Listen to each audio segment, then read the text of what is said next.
no mês da família, e a gente vê que a família hoje em dia, no mundo, né, o presbítero Fabiano me mandou uma estatística lá acerca do divórcio no Brasil. Pelo menos no Brasil, a estatística é muito grande acerca do divórcio, muito grande mesmo, muito grande. Aqui no Japão também não é diferente. Talvez, com certeza, todos nós conhecemos alguém aqui no Japão que é divorciado, ou que se divorciaram aqui, né? E o que fazer então com essa pessoa? Essa pessoa está em pecado, está em adultério, né? Que peso ela carrega com relação a tudo isso, né? Só que fica um conselho da parte de Coríntios 7:20, que diz assim: cada um fique na vocação em que foi chamado. Porque tem certo tipo de pessoa que é falado tudo, é falado um monte de coisa, né? É ensinado um monte de coisa, mas tem uma pessoa abençoada que sempre pega aquele pontinho que foi conveniente para ela e se esquece de todos os outros princípios. Então a gente vai ver vários princípios acerca desses assuntos, e seria interessante você tomar nota, porque hoje não vai ser uma pregação, vai ser uma conversa, vai ser um debate, vai ser uma área de ensino acerca disso. Vamos ver à luz da palavra de Deus o que Deus fala, o que a palavra quer dizer, e não aquilo que o homem entende, mas aquilo que a Bíblia realmente quer dizer acerca de uns princípios. A gente vai começar sobre o casamento então, né? Quantos não são casados aqui? Levanta a sua mão.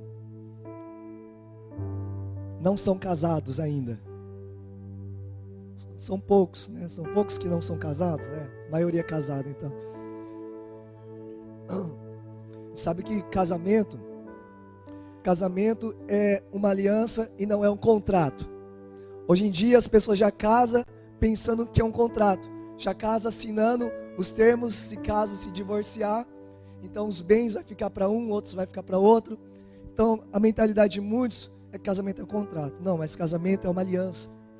E Deus, ele atua através de aliança. A gente vem com Abraão, Gênesis capítulo 17, versículo 7. Tiago ali no projetor tem que ser bem rápido agora, que vou falar um monte de versículo também.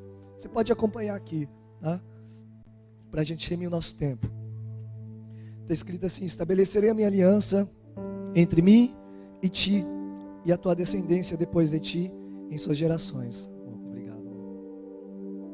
Por aliança perpétua, para te ser a ti por Deus, e a tua descendência depois de ti. Então você vê que Deus é um Deus de aliança, é um Deus que gosta de fazer aliança com o homem, né? É um Deus de aliança, Deus que honra a aliança. Só que lá no Novo Testamento, o Novo Testamento também tem, falando acerca de aliança, que Jesus fez uma aliança também. Hebreus 8, versículo 6. Somente preste atenção, vou lendo, que tem vários versículos. Mas agora alcançou ele ministério tanto mais excelente, quanto é mediador de uma melhor aliança, que está confirmada em melhores promessas. Então Deus, ele permanece fiel às suas promessas de aliança, mesmo quando o homem não é, mesmo quando seu parceiro de aliança não é fiel a ele. Deus permanece fiel na sua parte, no qual ele fez uma aliança.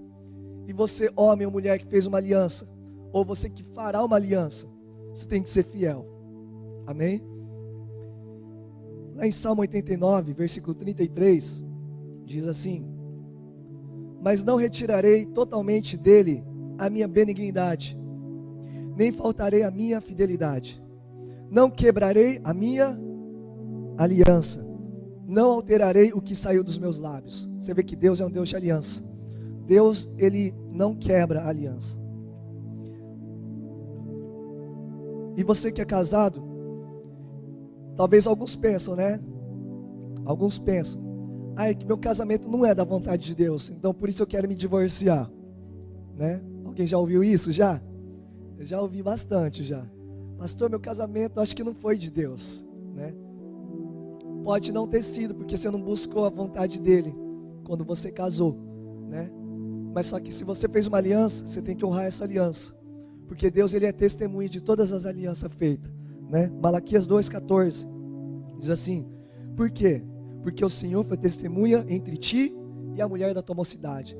Deus, ele é testemunha de todas as alianças que é feito no mundo inteiro, né? Independente se a pessoa não era cristã ou não, se você fez uma aliança, você tem que honrar. Assim foi como Israel fez uma aliança com os gibeonitas. Os gibeonitas, eles colocaram roupa de pano de saco, se fingiram de pessoas de longe, sendo que eles eram vizinhos de Israel. E eles estavam vendo que Israel estava avançando, vencendo, derrotando todo mundo. Os gibeonitas ficaram com medo e falaram: não, vamos dar um jeito de fazer uma aliança com eles. E os gibeonitas fizeram uma aliança, se fingindo de povo distante. E eles fizeram uma aliança. E os israelitas fizeram uma aliança em proteger os gibeonitas.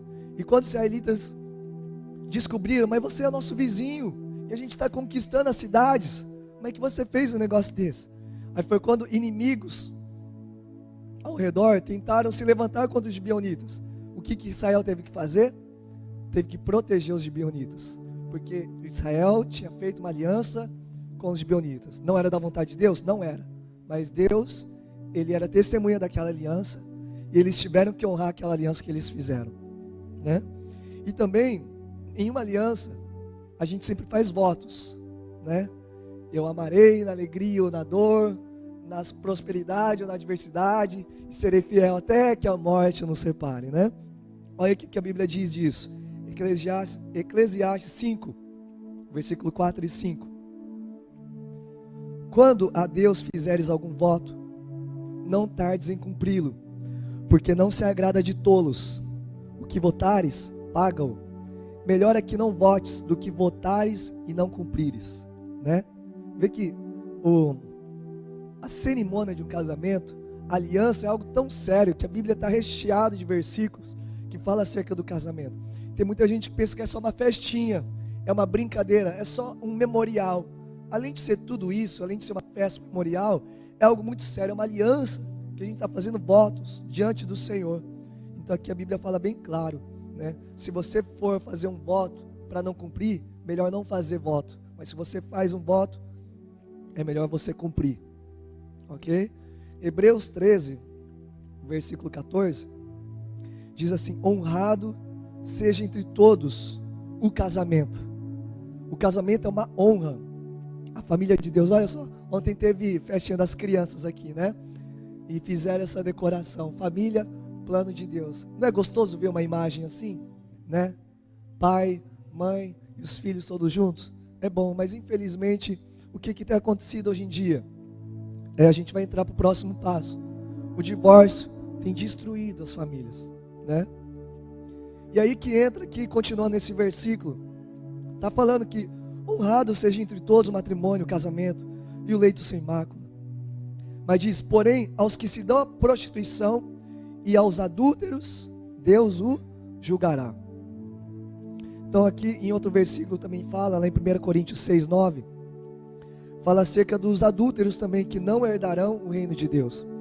O que é o adúltero? O que é o adultério? Adultério é uma relação sexual fora do casamento. Dentro de um casamento, aliás. Você está casado e a pessoa sai do seu leito e sai para sair com outro. Isso é adultério. E o que a Bíblia diz? Que Deus julgará os adúlteros. E diz também que eles não herdarão o reino de Deus. Não tem como fingir que é crente. Não tem como tá todo bonitinho aqui, né? Mas lá no coração tá cheio de adultério, tá pecando, tá dormindo com um monte de gente lá fora, né? Não pense que será salvo por vir numa igreja, né? Deus conhece o coração, Deus sabe de tudo. E aqui está bem claro em dizer que eles não herdarão o reino de Deus. Então a gente vai falar sobre o divórcio. Então, por causa dos adultérios, por causa disso, surgiu então o divórcio. Mateus capítulo 5, versículo 32. A gente vai falar. Agora eu queria mais uma vez repetindo. A gente vai falar sobre várias coisas. A gente não pode pegar um versículo isolado e falar: então esse é para mim, né? E tomar: eu tenho direito a me divorciar. Eu tenho direito, principalmente para aqueles que estão com o casamento meio assim, eles querem pegar alguma coisa para que eles possam: eu tenho direito, né? Não podemos fazer isso, né? Só quero reforçar mais uma vez que aqui nós somos uma igreja que luta contra o divórcio, amém? Mateus 5, versículo 32 diz assim: também foi dito: aquele que repudiar a sua mulher, dê-lhe carta de divórcio. Eu, porém, vos digo, Jesus disse, qualquer que repudiar sua mulher, exceto em caso de adultério, a expõe a tornar-se adúltera.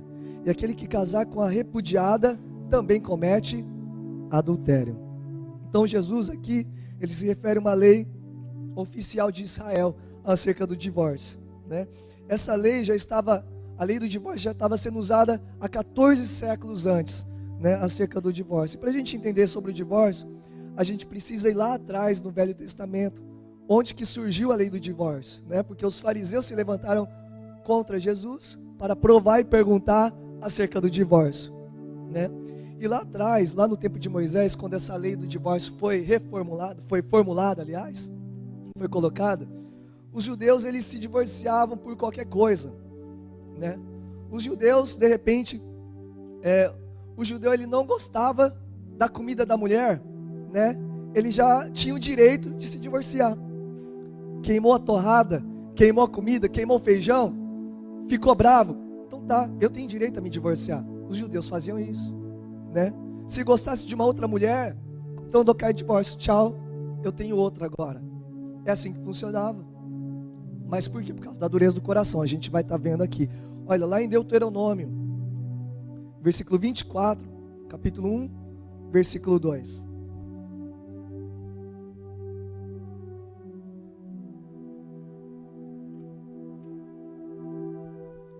Tudo que um judeu precisava para se divorciar é só dar a carta de divórcio. Deuteronômio 24, versículo 1 e 2 fala assim: quando o homem tomar uma mulher e se casar com ela, então será que, se não achar graça em seus olhos, por nela encontrar coisa indecente, far-lhe-á uma carta de divórcio, repúdio, e lhe dará na sua mão e a despedirá da sua casa. Você vê? Se o homem achasse alguma coisa indecente, e algumas pessoas pensam que essa palavra indecente se refere a algo, imoralidade sexual, não é.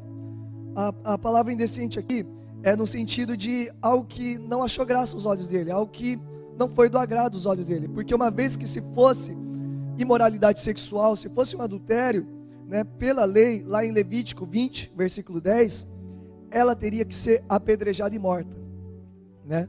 Alguém cometesse adultério, havia uma outra lei, ela seria apedrejada e morta, tanto ela como a pessoa que adulterou com ela.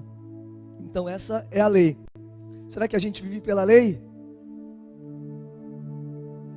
Não, a gente vai estar vendo isso mais para frente, né? E Jesus, ele concordou com isso, acerca, né? Abre lá comigo em Mateus 19, para a gente entender como que se levantou essa questão. Mateus capítulo 19, versículo 3. A gente no final vai abrir um espaço para você perguntar. Mateus 19, versículo 3 em diante. Está escrito assim. Então, só para você entender como que a gente vê alguns divórcios, como que a igreja julga algum certo tipo de divórcio ou novo casamento.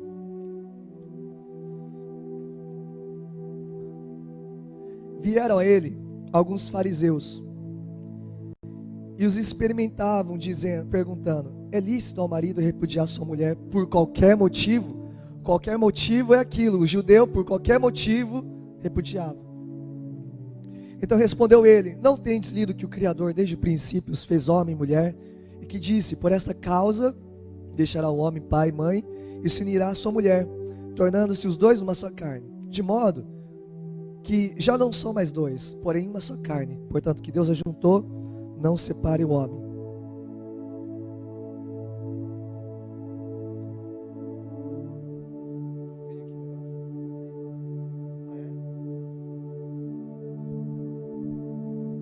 Isso, gente. Respondeu-lhe Jesus, versículo 7. Portanto, o que Deus ajuntou, não separe o homem.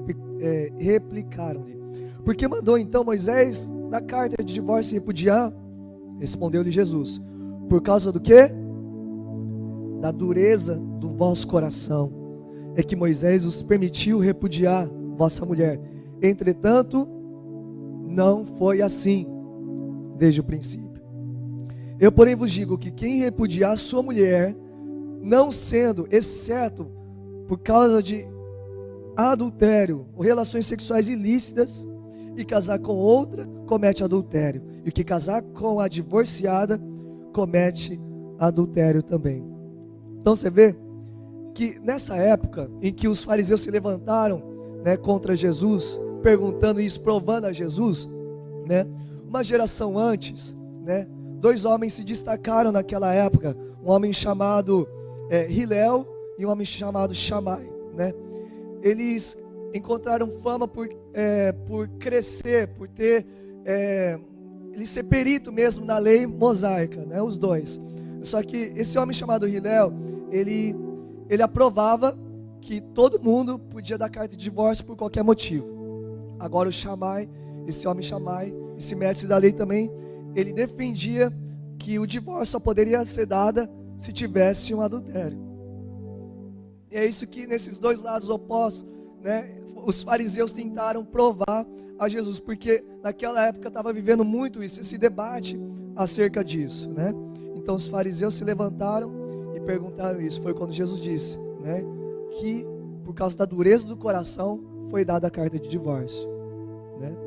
Mas existiu a exceção, que é o adultério, né? A carta de divórcio dos judeus funcionava mais ou menos assim, né? Foi tirada, eu fiz bastantes estudos durante esse tempo, e havia uma cópia, né? Teve uma cópia dessa carta de divórcio. Como é que era essa carta? Como é que funcionava? Era mais ou menos assim esse documento, né? No dia 13 de outubro do ano de 2013, na cidade de Toyohashi, perto do rio aqui, né? Eu declaro, através desse documento, eu repudio esta mulher, e ela está desobrigada dos deveres de esposa para comigo, e ela está liberada para casar-se com o homem que desejar, de acordo com a lei de Moisés, de acordo com a lei de Israel. Testemunha tal, filho de tal, testemunha de tal, filho de tal. Tinha que ter duas testemunhas para poder a carta de divórcio ser liberada, né? Então, eles, por qualquer motivo, davam a carta de divórcio. A gente vê o lado da graça. Era por causa que os judeus tinham um coração duro. Hoje a gente não tem um coração duro, a gente vai estar falando sobre isso. Mas olha só que interessante, ó, lá em José, a história de José. José, quando descobriu Maria, quando ela estava grávida, fala que ele pensou muito. Imagina só, eu nem deitei com a minha mulher e ela está grávida, Maria está grávida. Havia uma vergonha, talvez, o que a gente faz? Eu vou expor a ela teria que ser apedrejada então, pela lei, né? O que José fez? José pensou muito bem, em vez de dar carta de divórcio para ela, por mais que ele tinha direito de acordo com as leis judaicas, ele não fez isso, ele protegeu ela. E fala a Bíblia que o Espírito Santo diz que ele era um homem justo. José foi um homem justo, ele não era duro de coração, né? Então a gente vê uma diferença, né, de alguém que tem duro de coração, uma dureza de coração, e alguém que não. José, por mais que ele tinha direito de acordo com a lei, ele não se divorciou de Maria, ele protegeu ela. O que significa a palavra divórcio, né? A palavra divórcio significa libertar, desamarrar, desligar, desfazer um laço, libertar como se fosse um escravo. Essa palavra divórcio, repúdio, vem do grego Apolo, né? E esse Apolo é usado, não tem aquela crucificação de Jesus lá, a libertação. Vocês querem libertar esse Jesus que se dizem rei dos judeus, ou vocês querem soltar Barrabás? E todo mundo falou, solta Barrabás, solta Barrabás. E aí a Bíblia diz, então soltou-lhe Barrabás. Esse soltou é a mesma palavra grega, Apolo, tornou livre Barrabás. Então o divórcio significa tornar livre, né? Significa liberar alguém. Só que alguns estão pensando, eu acho que conseguindo então fortalecer minha tese, porque eu quero me divorciar então, né? Porque a minha esposa fez isso, o meu esposo fez isso, então eu tenho direito a isso, né? E realmente a Bíblia fala essa palavra, exceto em caso de adultério, exceto em casos de prostituições. Essa palavra exceto significa excluir algo de uma enumeração, significa excluir algo de uma afirmação ou de um decreto, deixar fora de consideração, não levar em conta. Você pode ter falado 1000 palavras, mas se tem a palavra exceto, essas 1000 palavras podem perder a força se tiver essa exceção, né? Então eu coloquei aqui 3 versículos, o mesmo versículo, mas a palavra exceção em diferentes lugares. Então olha, veja como é que fica. Qualquer que repudia sua mulher, exceto em caso de adultério, a expõe a tornar-se adúltera, e aquele que casar com a repudiada comete adultério. Outra versão, exceto em caso de adultério, qualquer que se divorciar da sua mulher, a expõe a tornar-se adúltera, e aquele que casar com ela comete adultério também. E outra versão diz, qualquer que se divorciar da sua mulher, a expõe a tornar-se adúltera, e aquele que casar com a divorciada comete adultério, exceto em caso de adultério, né? Então você vê que o divórcio e tanto o novo casamento está muito afetado com relação ao adultério, né? Está muito ligado ao adultério. Então a gente tem que pensar muito bem. Eu não quero trazer culpa sobre quem se divorciou ou o que aconteceu talvez com sua família, não sei. Mas só que uma coisa que a gente crê, por mais que você fez e não sabia, hoje você está aprendendo. Então hoje você tem a oportunidade de se arrepender. Amém? A Bíblia diz, né, lá em Levítico 20, que o homem que adulterar com sua mulher, havendo adulterado com a mulher de seu próximo, certamente morrerá. O adúltero e a adúltera. Então, realmente, o adultério era um desligamento, quebrava realmente a aliança. O adultério é a única coisa que pode quebrar realmente a aliança, né? Você vê no Novo Testamento, quem cometia adultério era morte. De certa forma, então, se o homem adulterava, né, então ele era morto. Então, por ele ser morto, a mulher ficaria livre para casar com outro. E assim vice-versa, né? Então, o adultério, ele tem um princípio, um fundamento de que ele tem o poder, sim, de quebrar a aliança, né? Então, a gente conclui que quem repudiar a sua esposa, exceto em caso de pecado sexual, adultério, e se casa com outra, comete adultério. Então, a gente vê que a conclusão que a gente tem, a vontade de Deus sempre foi família unida, fidelidade.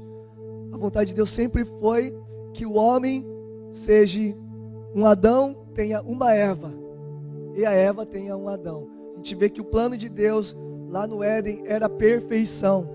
Adão não era adúltero, tampouco também era Eva. Os dois eram uma só carne, os dois eram uma família. Esse é o plano de Deus. Mas por causa da dureza de coração, então foi permitida a carta de divórcio. Ok? Até aqui deu para entender? Tá? Exceto em caso de adultério. Mas eu acho que, ao mesmo tempo que a gente falou de José, já vai clareando um pouco o nosso pensamento aonde a gente quer chegar, né? Porque José tinha direito de dar a carta de divórcio, mas ele protegeu Maria, né? Só que talvez você que conhece um pouco mais acerca desses assuntos, vai dizer assim, abre lá em Romanos 7 então, pastor. Vamos abrir lá. Romanos 7, versículo 1. Falei 14, Romanos 7, versículo 1.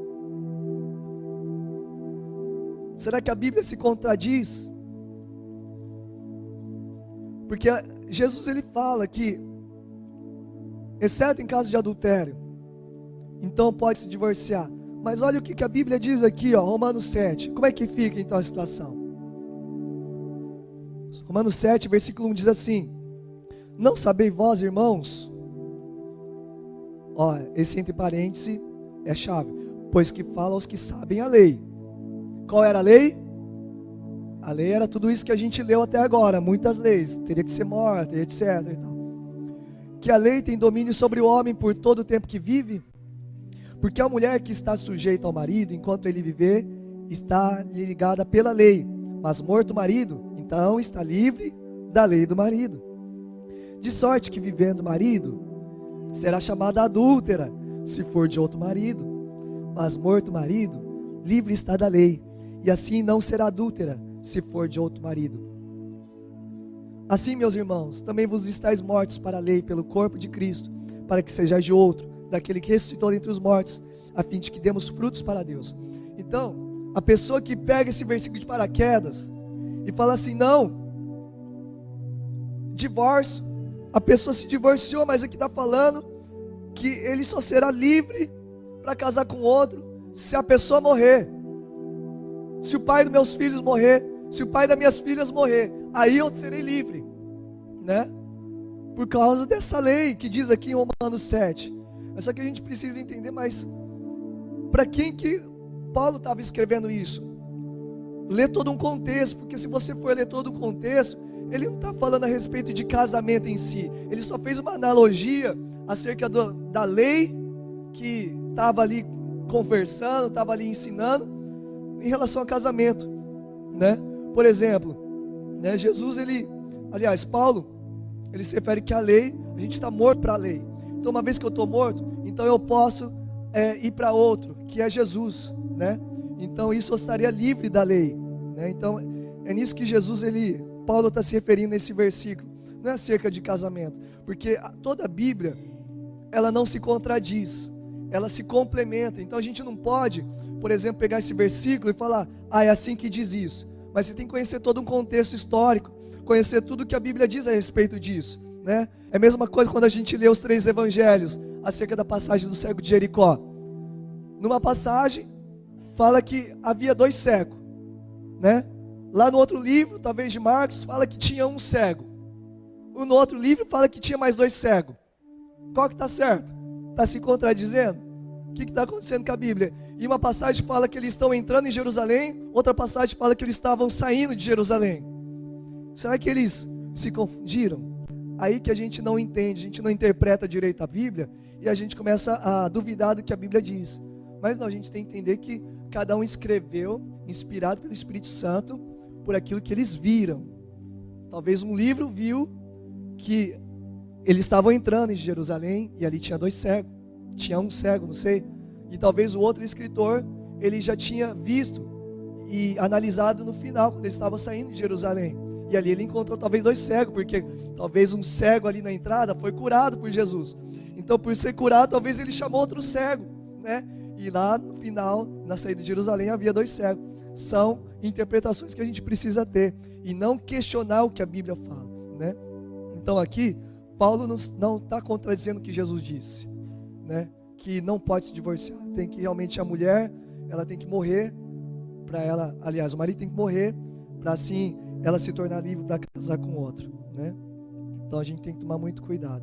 Aqui Paulo estava se referindo à lei e não estava se referindo ao casamento do que Jesus estava falando acerca do adultério que pode se desfazer. Amém?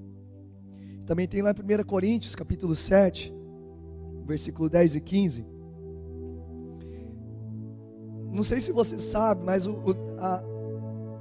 a cidade de Corinto, a igreja de Coríntios, era uma igreja muito problemática. Você lê o livro, é só problema, né?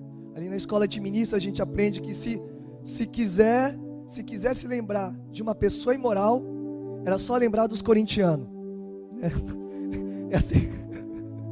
O povo corintiano que morava em Corinto, os corintianos que moravam em Corinto, falava em corintiano, era um povo imoral, né? Porque moravam na cidade imoral. É diferente. Por mais que tenha corintianos que torcem para o Corinthians aqui, tem gente que é liberto por Jesus, amém? Né? Tem gente que não é imoral. Tem corintiano santo aí, né? Mas aqui diz assim, né? Corinto, ele escreveu para os crentes da igreja de Corinto. E estava escrito assim: todavia aos casados mando, não eu, mas o Senhor, que a mulher não se aparte do marido. Ele está falando para crente, tá? Se porém se apartar, aí sim que fique sem se casar, ou que se reconcilie com seu marido, e que o marido não deixe a mulher. Mas aos outros digo eu, não o Senhor: se algum irmão tem mulher descrente e ela consente habitar com ele, não a deixe. Se alguma mulher tem marido descrente e ele consente habitar com ela, não deixe. Porque o marido descrente é santificado pela mulher, e a mulher descrente é santificada pelo marido. De outra sorte, os vossos filhos seriam imundos, mas agora são santos. Mas se o descrente se apartar, aparte-se, porque neste caso o irmão ou irmã não está sujeito à servidão da lei, né? mas Deus nos chamou para a paz. Então a gente vê aqui que a primeira referência aqui do versículo 10 fala que é para a mulher não se apartar do marido. Você que está casado, não se aparte. Mas de repente você, por algum motivo, ou qualquer motivo, entre aspas, você quiser se separar, por qualquer motivo, né? Você não vai poder casar com outra, né? A Bíblia fala que é para você não se casar, ou para você voltar com seu marido, se você quiser se separar sem nenhum motivo, exceto em caso de adultério. Vocês estão entendendo o que a Bíblia ensina acerca disso, né? Só que nessa parte onde o descrente, o marido, o cônjuge descrente, ele sai da casa, então, e ali na igreja de Corinto a gente tem que entender que era uma cidade moral. De repente a mulher veio para Cristo, né? Ela aceitou Jesus ali na igreja de Corinto e chegou em casa, se declarou a sua fé. Eu sou cristã agora. O marido não gostou. O marido falou: que isso agora? O que está virando em casa agora? Virou crente agora? Né? Decide agora o que você quer da vida. Você não vai mais para a igreja. Você tem que decidir, ou eu a igreja, ou eu a Jesus, né? E aí o que acontecia? Aí o que a Bíblia fala? Se o marido descrente, se ele quisesse sair, então aí a Bíblia fala que, de certa forma, ela estaria livre, né? Ela estaria livre porque Deus nos chamou para a paz. Só que ao mesmo tempo, aí que entra as motivações erradas, porque isso acontece muito hoje em dia, né? A esposa vem para Cristo, mas o esposo não, né? E o esposo começa de repente a falar: o que está virando aí? Está virando crente? O que está acontecendo? E a mulher, ela chega numa decisão que ela tem que falar: ou eu fico com meu marido lá, ou eu fico com Jesus. Ele quer sair de casa, ele não quer eu como cristã mais. O que eu faço, né? Aí qual que a gente escolhe? Jesus ou o nosso marido? Fica difícil, né? É um assunto bem polêmico, né? É um assunto bem delicado, mas eu quero que você tire as suas conclusões. Mas, por exemplo, vejam, vamos julgar a causa, né? Então tá, eu gostei desse versículo, pastor, gostei, né? Então quer dizer que se meu cônjuge não quer, então eu posso mandar ele embora, então, né? Se ele quiser ir embora, nem vou forçar ele a ficar, né? Tá vendo? Tem gente que gosta só de um versículo. Só que olha a motivação no coração tá essa. A motivação dessa pessoa não quer salvar a família. A motivação dela está cansada, quer se divorciar por qualquer motivo. Então ela começa a tratar mal o esposo. Em vez dela ganhar ele para Cristo, sem palavras que a Bíblia diz, não é? Sem palavras, não é ficar falando. Com suas atitudes, você vai mostrar o que Cristo fez na sua vida, e assim ele vai ser ganho para Cristo, né? Mas não, no coração dela, então, arrumei uma desculpa aqui, ó. Aqui a Bíblia fala, pastor falou ainda, na missão Apoio de Toirache, né? Falou que se o cônjuge não cristão quiser sair de casa, não é nem para me segurar, porque Deus me chamou para a paz. Isso é heresia, tá, gente? Se acontecer alguma coisa lá fora, vocês estão, né? Tá gravado o DVD, tá gravando o DVD, vocês sabem que eu não falei isso, tá bom? Mas no coração, a pessoa, ela não quer mais. Então ela começa a fazer tudo para que ele possa sair mesmo. E ele sai. Como é que Deus vê o coração dessa pessoa? Ela no coração já quis se divorciar por qualquer motivo, não é? Então ela não tem direito de casar com ela, ela não está livre. Ela está amarrada na lei do marido ainda, né? Ela não está. E se ela casar com outra pessoa, ela estaria em divórcio, ele estaria em adultério, né? Ok? Mas uma vez que a mulher é crente, né? Estou falando crente de verdade, cristã, né? E ela é dedicada, se esforçando em casa, mostrando suas boas obras, lavando a meia do marido, né? Lavando os pratos, fazendo comida, tudo bonitinho lá para o marido, mostrando amor para o marido. E o marido mesmo fala: não aceito isso, eu não aceito que você é cristã, você virou uma fanática, vai embora de casa ou eu vou, né? Aí é diferente, ela está se esforçando, mas de repente ele sai na igreja de Corinto. Se ele saísse, certamente ele ia dar as orgias sexuais que havia em Corinto, porque o povo corintiano era um povo imoral, não era? Né? Então eles saíram e eles cometeriam adultério, certamente eles cometeriam adultério. Então por isso, né? E depois eles dormiam, o esposo ia lá fora, dormia um monte de mulher lá, e a mulher agora, quando ele chega depois, a mulher teria que aceitar ele. Fica difícil, né? Se coloca no lugar dessa mulher, se coloca no lugar desse homem. Eu sei que por mais seja difícil, mas essa mulher que batalhou, ela não sofreria condenação, de acordo com a palavra. Ela estaria livre. Amém? Estaria livre de condenação, né? Porque ela fez a parte dela. Ok? Então a gente vê aqui que é isso que Deus diz. E até mesmo no Japão, um exemplo, ou os muçulmanos, né? Quando um japonês se converte a Cristo, ou até mesmo nós, né? Quando se convertemos a Cristo, né? A família toda julga, né? Virou crente agora, e agora? O que aconteceu aí, né? Então isso, às vezes japoneses excluem a própria pessoa que virou cristã da própria família. Como é que fica daí a decisão? Os muçulmanos também, alguém que se entrega a vida para Cristo, tem que se desligar de toda a família. Isso acontece também nos nossos dias, estava acontecendo também aqui, né? Pessoas que se entregavam sua vida para Cristo, né? Elas tinham esse problema em muitos lares, né? Aí fica aqui, né, alguns conselhos também, porque, por exemplo, tem aquela passagem mesmo que fala, né, que o marido, o divorciado, então não pode casar com outra, porque eu quis me divorciar, né? Isso está certo mesmo. Por qualquer motivo, você não tem direito a casar com outra, né? Porque isso se torna um adultério. Mas só que tem aqueles também que, por exemplo, se a gente proibisse um novo casamento, um exemplo, a pessoa, Deus sabe, e quando a gente conversa, a gente sabe por que aconteceu um divórcio. Houve uma luta, talvez, entre um entre o outro, mas outra pessoa não quis. E a pessoa foi embora. Aí, de repente, a pessoa vai ficar sozinha, né? Vai ficar sozinha, então a gente vai julgar, vai ter que ficar sozinha mesmo, né? Vai ter que ficar sozinha pro resto da vida. Será que, como é que Deus vê essa situação, não é verdade? Né? Porque ao mesmo tempo a Bíblia fala em 1 Coríntios 7:9, que é melhor casado que ficar abrasado, né? Ficar cheio do fogo, né? Porque tem gente que tem um dom do celibato. Celibato é aqueles que não sente falta, tipo assim, eles se fizeram eunuco por amor a Deus, né? Eu não quero mais casar. Tem pessoas que decidem isso, mas tem pessoas que, se não casar, certamente pode cair numa fornicação, né? Porque ele não tem esse dom. O dom do celibato é um dom. Tem gente que não tem esse dom, né? Não sei se você tem, né? Mas eu não tenho também esse dom do celibato, né? 1 Coríntios 7, versículo 27, diz assim: está ligado à mulher, não busque separar-te. Está livre de mulher, não busque mulher. Mas se te casares, não pecas.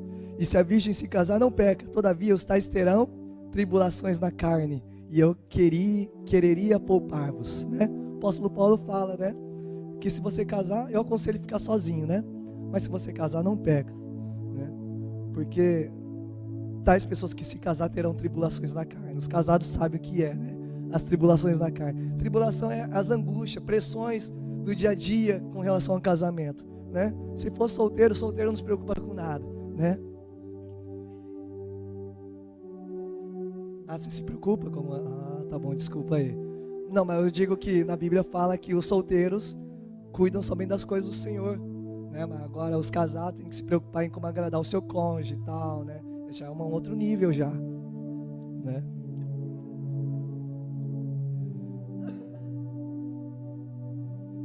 Ok.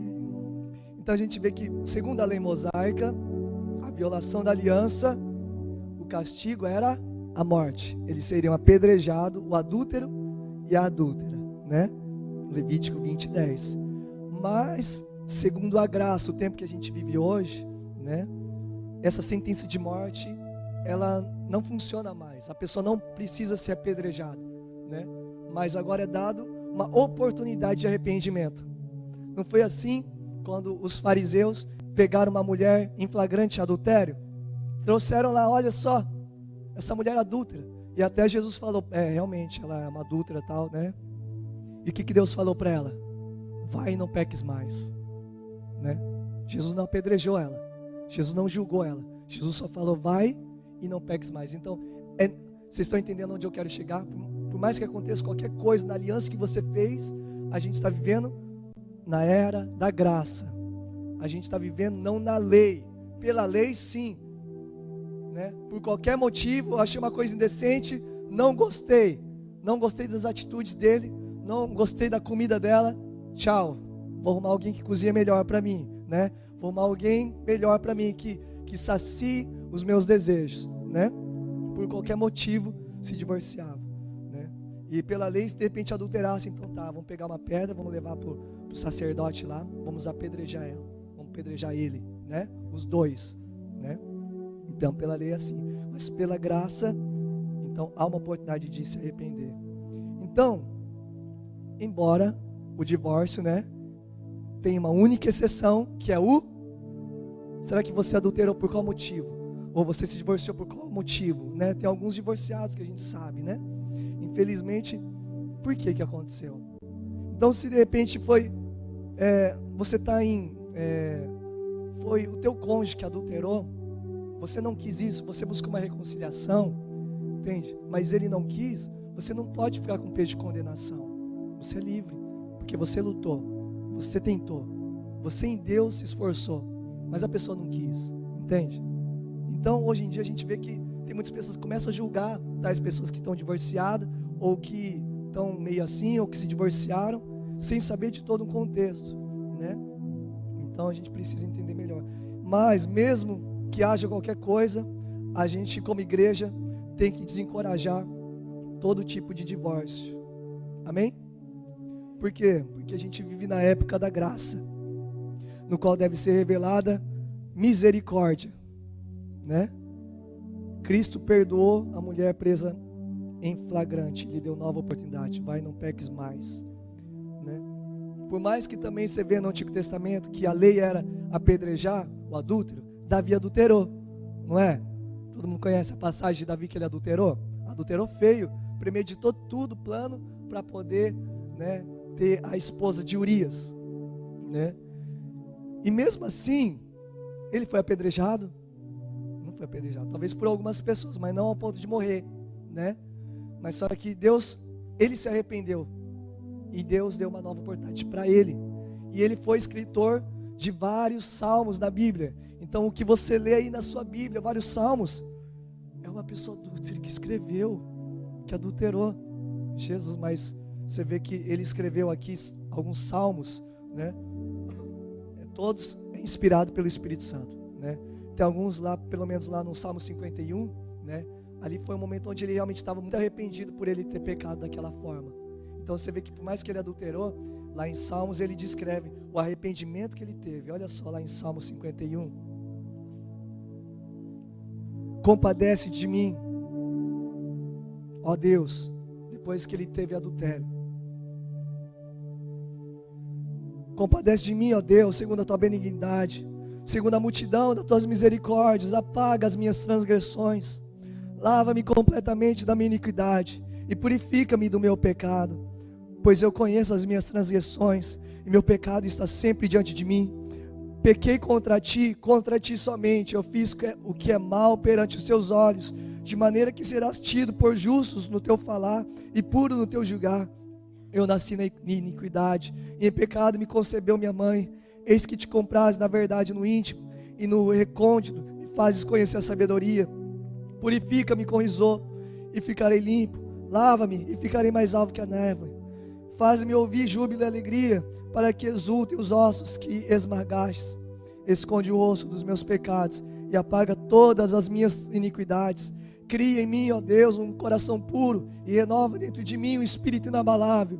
Não me repulses da tua presença, não me retires o teu Santo Espírito. Restitui-me a alegria da tua salvação, e sustenta-me com espírito voluntário. Então ensinarei aos transgressores os seus caminhos, e os pecadores se converterão a ti. Você vê? Um salmo maravilhoso, de uma pessoa que pecou, mas se arrependeu, né? Então a gente vê que a gente precisa desencorajar todo tipo de divórcio, porque por mais que teve alguma coisa, tem a oportunidade de se arrepender. Amém? Vocês estão com calor? Está abafado? Não é jogo? Ok. Fala aí para o seu irmão então. Deus está falando conosco. Amém? Fique imaginando o reino de Deus aqui, sabe? O reino de Deus consiste em justiça. Seria injusto a gente julgar certo tipo de pessoa. Seria injusto, né, a gente colocar um peso de condenação em certo tipo de pessoas que, entre aspas, é inocente, né? Então vamos lá.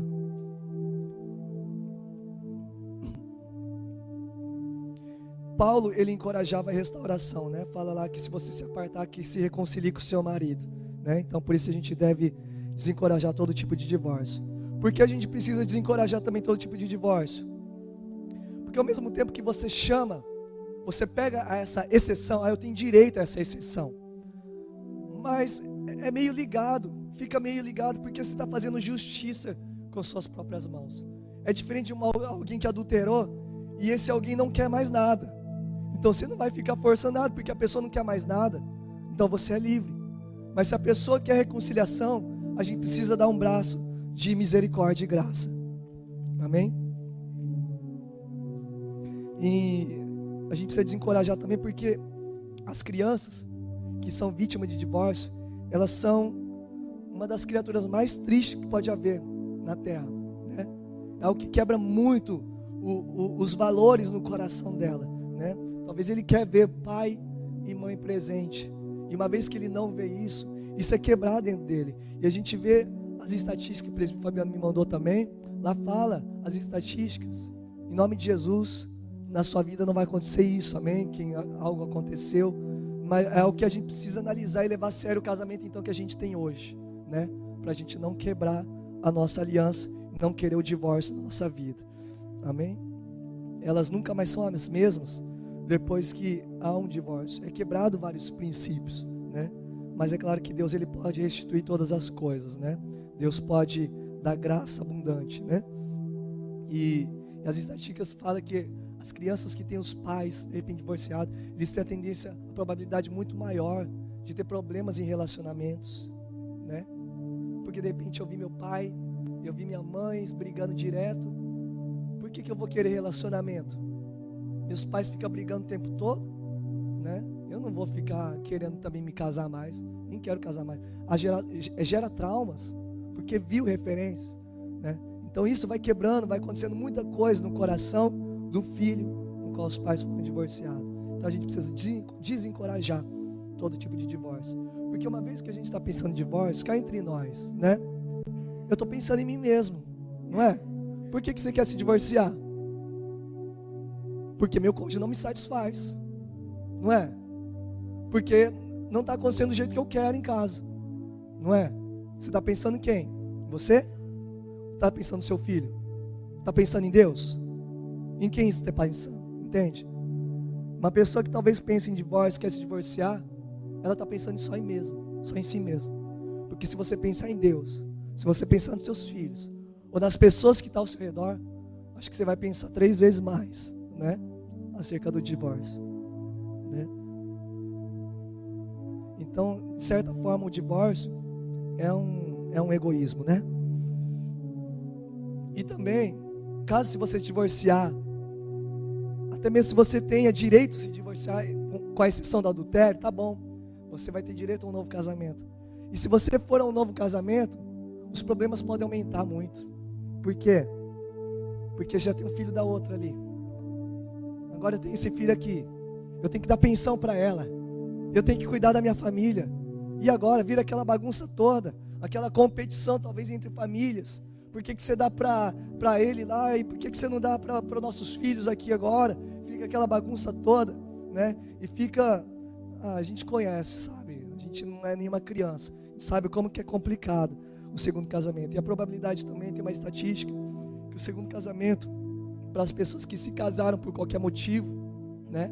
Ou talvez por não ter o conhecimento, pelo orgulho também, a probabilidade do outro casamento romper é muito grande também. Por isso que a gente precisa se firmar muito mais na palavra. Amém?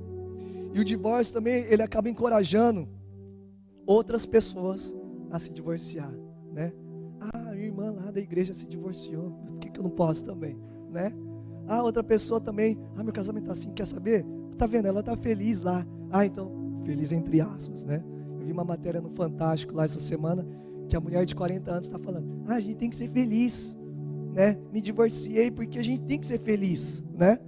Dando aquele sorriso lá, feliz, coisa nenhuma. Olha os filhos como é que tá, né? Olha ela, o Estado, 40 anos, tá querendo... dá licença, né, gente? Então, não dá certo esses negócios, né? Até mesmo, tem o pastor Santos contou um testemunho também, um homem casado, acho que mais de 50 anos, acho que um homem de 70 anos, né? Ele quis se divorciar da velhinha lá, para casar com uma mulher de 50. Dá licença, para que isso? Nossa, cada coisa, meu. Divórcio só estraga tudo, meu, né? Então imagina só, né? Você sendo esse pai de gerações, os seus netos e bisnetos, ver vocês velhinhos juntos lá assim, ó, né? Mas é claro que Deus em tudo vai dando graça, né? Outra coisa também que quem se divorcia, querendo ou não, gera um sentimento de fracasso, um sentimento de vergonha, um sentimento de culpa também por ter se divorciado, né? Até mesmo dentro da igreja ou na sociedade, a pessoa fala, você fala, eu sou divorciado, as pessoas ficam meio assim, né? Fica meio sem graça, né? Então, outra coisa que a gente tem que desencorajar o divórcio, porque olha só que versículo tremendo, 2 Coríntios, versículo 3, versículo 4. Quando a gente fala sobre graça de Deus, a gente vive na era da graça, né? Não na era da lei. A gente vive na era da graça, onde o Espírito Santo habita dentro de nós, né? E fala lá, e muitos pensam que graça cai na prova, né? O Wagner vai fazer prova daqui a pouco da escola de líderes lá, né? E cai essa pergunta da graça. Graça é favor imerecido, né? É um favor imerecido que nós recebemos. Mas muito mais que isso, olha o que graça é. Não que sejamos capazes por nós de pensar alguma coisa como de nós mesmos, mas a nossa capacidade vem de Deus, o qual nos fez também capazes de ser ministros de uma nova aliança, não da letra, mas o Espírito, porque a letra mata, o Espírito vivifica. Ou seja, a graça não é apenas um favor merecido. A graça é a capacidade que você recebe para fazer o que deve ser feito. Porque agora você não vive na lei, você não faz as coisas por obrigação. Você tem o Espírito Santo que habita dentro de você. É uma coisa totalmente diferente, né? Lá em 2 Coríntios 12 fala assim: a minha graça te basta. Por quê? Porque o meu poder se aperfeiçoa na sua fraqueza. De boa vontade, pois me gloriarei nas minhas fraquezas, para que a minha habite o poder de Cristo. Você está mal fraco, então a graça te fortalece a vencer todos esses problemas, dificuldades dentro do seu casamento, né? E olha só que versículo tremendo também, Jeremias capítulo 3, versículo 1. Eu vou lendo já. Eles dizem: se um homem despedir sua mulher, e ela o deixar, e se ajuntar a outro homem, porventura tornará ele outra vez para ela? Não se poluirá de toda aquela terra? Ora, tu te prostituíste com muitos amantes, mas ainda assim torna para mim, diz o Senhor. Olha o coração do nosso Deus. Você vê? E principalmente os maridos, lá em Efésios, capítulo 5, versículo 21 em diante, diz assim: sujeitamos uns aos outros no temor de Deus. Vós mulheres, sujeitai a vosso marido como ao Senhor, porque o marido é a cabeça da mulher, como também Cristo é a cabeça da igreja, sendo ele próprio o salvador do corpo. De sorte que assim como a igreja está sujeita a Cristo, assim também as mulheres sejam em tudo sujeitas aos seus maridos. Vós maridos, amai vossas mulheres, como também Cristo amou a igreja, e assim mesmo se entregou por ela, para santificar, purificando com a lavagem de água pela palavra. Ok? Então aqui você vê que o coração de Deus é isso. O coração de Deus é o mesmo que o marido precisa ter para com sua esposa, para com a igreja. Deus para com a igreja. Nós somos a igreja do Senhor. Amém? Quantas vezes a gente se prostituiu? A gente teve vários amantes lá fora, não é? A gente já foi em macumbeiro, já foi em tantos outros amantes, né? Que substituiu a Deus na nossa vida, né? Mas mesmo assim, o que Deus diz? Volta para mim. Você vê? E essa analogia, Deus fala que os maridos devem amar as esposas da mesma forma. E as esposas devem se sujeitar ao marido como Cristo se sujeita, como a igreja se sujeita a Cristo, né? Como é que a gente se sujeita a Cristo? A gente dá reverência para Jesus. A gente honra Jesus. A gente quer agradar a Jesus. E é assim que a esposa deve fazer para o marido. Não é? Amém? E a gente está quase encerrando. Ezequiel 36 diz assim, versículo 26. Todo divórcio a gente precisa pensar 3 vezes antes. A gente precisa desencorajar todo tipo de divórcio. Porque olha esses versículos que a gente leu todo e também esse Ezequiel 36. Dar-vos-ei um coração novo, e porei dentro de vós um espírito novo, e tirarei da vossa carne o coração de pedra, o coração duro, igual os judeus tinham. Eles eram duros de coração. Mas Deus falou, e vos darei um coração de carne, e porei dentro de vocês o meu espírito, e farei que andeis na minha vontade, e guardei os meus juízos, e os observeis. Você vê a diferença? Os judeus lá, eles eram duros de coração, porque eles não tinham um coração que a gente tem agora, quando a gente recebe Jesus. Quando nós recebemos Jesus, recebemos o Espírito Santo, o coração de carne, que nos capacita a fazer e a andar nos caminhos de Deus, a fazer o que deve ser feito. Amém? Então talvez você fale, eu não aguento mais, né? A graça de Deus é suficiente, ela vai te capacitar a você vencer todos os seus problemas dentro do seu casamento. E por que há divórcio então? Primeiro, porque há infidelidade, né? Por que há divórcio também? Porque muitos casais se casam com a intenção, com a motivação de fugir de sua casa. Cansado do meu pai fica dando ordem para mim em casa. Quer saber? Eu quero casar para mim sair logo de casa. Não é assim? Você já conhece alguém assim? Aí quando você casa, vê que não era bem assim as coisas, né? Que você fala, o que eu fui fazer? Devia ter ficado em casa, né? Meu pai era melhor ficar lá junto com meu pai. Agora casou já era, gente, né?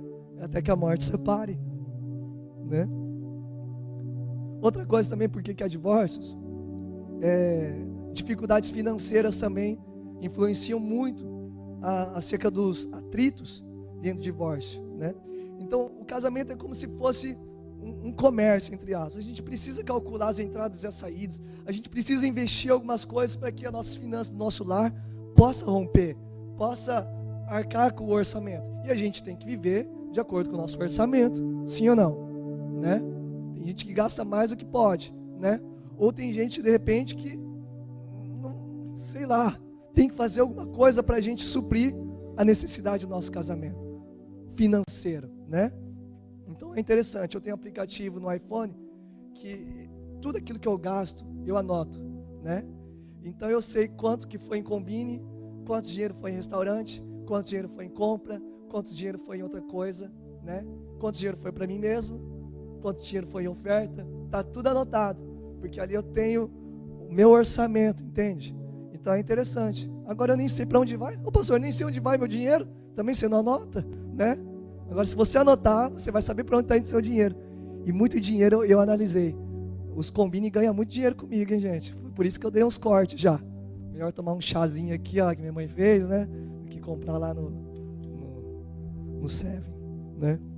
Mas enfim, a gente precisa dar uma maneirada, né? Outra coisa também que tem divórcio é as implicâncias. Gente, a implicância é terrível. Sabe quando nunca tá bom? Nunca tá bom. Ou sua esposa ou seu esposo, nunca tá bom.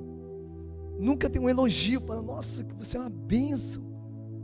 Aí é de tanto gotejar, de tanto falar, de tanto falar, de tanto falar. Chamar, cansei, gente. Cansei. Esse homem não para de falar. Ou essa mulher não para de falar, né? Cansei. Olha o que a Bíblia diz acerca disso, né? Provérbios 27, versículo 15. O gotejar contínuo em dia de grande chuva e a mulher rixosa, uma e outra são semelhantes. Você vai dormir lá e fica aquela goteira. Plique, plique, plique. Chega uma hora, nossa, que raiva, meu. Não dá para dormir direito. O que está acontecendo com essa torneira? Onde está esse vazamento, gente? Né? E assim é a mulher rixosa que a Bíblia diz. Gotejar é igualzinho, uma coisa com outra, né? Provérbios 21:9 fala assim: é melhor morar num canto de telhado, do que ter como companheira em casa ampla uma mulher briguenta, né? Então a gente vê aqui Por que a Bíblia fala bastante sobre mulher?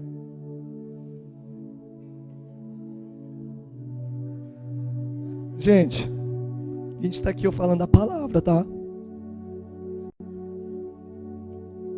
Acontece algo interessante, infelizmente ou felizmente, eu não sei como dizer. É que geralmente é as mulheres que estão responsáveis por educar seus filhos, não é? Na educação dos filhos, ali trocar, ficar com eles enquanto o homem vai trabalhar, né? E nesse processo de educação de filhos, há um processo de repetição contínua. Não faz isso. Olha onde você está, sai daí, né? Tira isso daí. Então tudo é uma implicância. Então, querendo ou não, isso, a mulher se habitua, se acostuma com esse estilo de pensamento. E quando o marido chega do serviço lá, pensa que o marido é uma criança também, é outro filho. Não faz, tira a roupa. Não vai tomar banho agora, né? Você está sujo. Não sei o que mais. A mulher tem essa tendência. Só que o que a Bíblia fala? Melhor é morar num canto de telhado do que numa casa ampla junto com uma mulher dessa. Então, gente, mulheres, vamos maneirar, né? Existe uma técnica muito boa, né? Que é ensinada no Mulher Única. Faça um teste, né?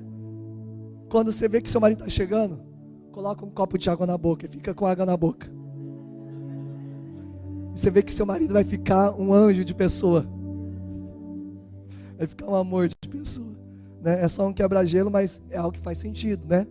Porque o marido mal chega e a esposa quer já dar ordens do que deve ser feito, né? Então, cuidado.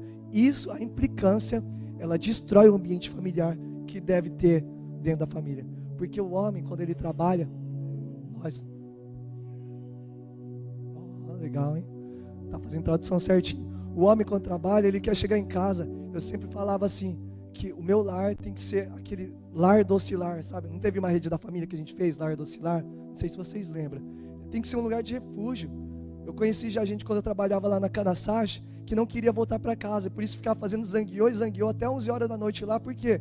Não quero voltar em casa, porque se eu voltar em casa eu vou encontrar aquela mulher lá. Ele preferia ficar na fábrica. Isso é uma realidade, gente. Talvez muitos não querem voltar para cá, preferem estar numa fábrica trabalhando do que voltar para casa, porque vai voltar para casa e vai encontrar o quê? Aquela mulher, né? Então é algo muito perigoso. E por isso tem divórcios também. Essa é uma das razões, né? Outra razão também é o ciúme. A desconfiança gera um grande desconforto, né? É preciso ter confiança dentro do casamento, né? Tem gente que tem que saber, né? A cada que o que tem que ficar 10 minutos no telefone do que o que falando com o cônjuge, né? Porque se ele não atender, o que ele está fazendo será? Será que ele foi trabalhar mesmo? Né? E tantas outras coisas. Tem que ter confiança, gente. Talvez ele não atendeu, porque talvez ele está evangelizando alguém, amém? Talvez ele está lá orando, para quando chegar em casa tudo dê certo, né? Então, tem que ter essa flexibilidade, né? Tem que ter confiança, não pode ter ciúme, né? O egoísmo também, né? É uma grande quebra, é o que faz, uma das causas do divórcio, egoísmo, cada um pensa em si, né? A falta de compreensão também, a falta de satisfação sexual também, né? Por exemplo, aqui abre uma grande questão, né? Por exemplo, então quer dizer que a exceção do divórcio é o adultério. Então tá bom. Então agora eu vou premeditar algo. Eu não posso me divorciar do meu marido por qualquer motivo. É só por adultério. Ele precisa adulterar para mim se divorciar. Então tá, eu vou ficar 3 meses sem ter relação sexual com ele. Aí de repente ele está lá subindo as paredes. Aí não tem relação sexual mais com o esposo. É claro que talvez, se não for a graça de Deus, ele vai cair no adultério. Mas porque você quis, você planejou isso. E quando você planeja isso, quem é o culpado? É ele que adulterou? Pode até ser, mas você também é. Porque você no seu coração quis se divorciar por qualquer motivo, né? Porque você não gostou dele, você quer se divorciar dele, então eu vou fazer alguma coisa para que eu me separe dele. Entende? Deus é Deus, Deus sabe de tudo, gente, né? Deus é um Deus que conhece corações. Antes que a gente fale alguma coisa, Deus já sabe o que a gente vai falar, Que Deus é esse? Não adianta se esconder de Deus. Então Deus confronta as nossas motivações, né? Então não queira pegar só a parte que você gostou, né? E fazer dele, então, é porque o pastor diz, porque a Bíblia diz. Não, né? Estamos falando um monte de áreas aqui, né? Gente, está acabando já. Já é meio-dia, estou acabando. Outra coisa também, que é uma das causas do divórcio, é parentes intrometidos, que perseguem o cônjuge, né? Com conselhos bem intencionados mesmo, né? Para poder querer separar, né? Parente é uma benção, né? Nessa parte. Então, se tiver alguns parentes querendo intrometer, quem tem que resolver é vocês, né? É o casal, né? Pedir conselho é uma coisa, né? Mas tem alguns que é só a graça de Deus, né?